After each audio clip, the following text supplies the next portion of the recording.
You bought Samsara, which is up 200% in some 12 months. Why'd you add this name? So I have a very small position that I just put on in response to the earnings they reported at the end of last week. This is a company that I believe is emerging as potentially a future giant in its space.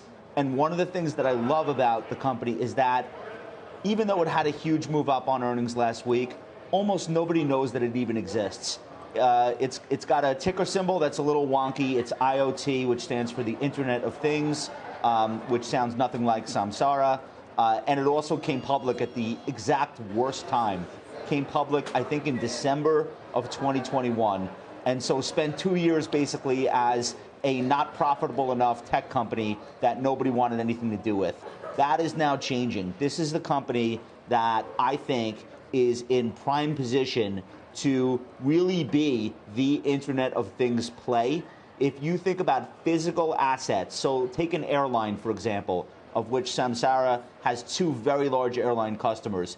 Think of all the assets that they have, physical assets on the ground at every airport, every rolling vehicle servicing their aircraft, including the aircraft themselves. All of these things are being digitized.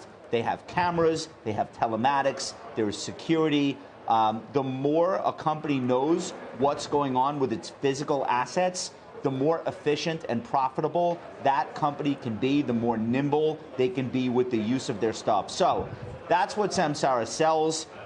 It's billions of dollars in revenue. It's not a small business. It's a small company. People don't really know that it exists. I think it'll be volatile.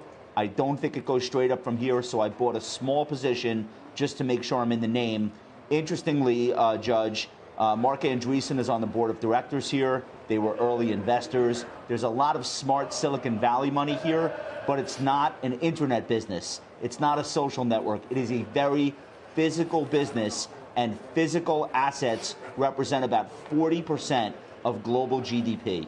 So I think it's a really interesting story. People should listen to the last conference call and read about it.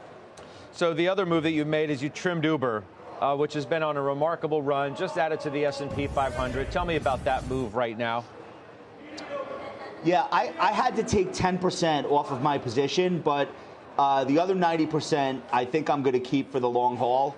Unless anything changes, I still think this is one of the biggest potential upside situations in my personal portfolio. But it was my biggest position dollar-wise, and it doubled this year.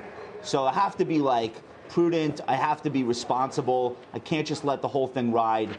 Proportionally, it just had grown too large relative to my other stocks. So it's not a sell based on any change of opinion on Uber. It's just a housekeeping move. I've done this with other big winning stocks that I have this year, notably NVIDIA. And it's important that you don't let your winners get out of control and become unwieldy, because risk management dictates trees don't grow straight to the sky. And that's what I'm doing there. But I'm keeping my position for the long term.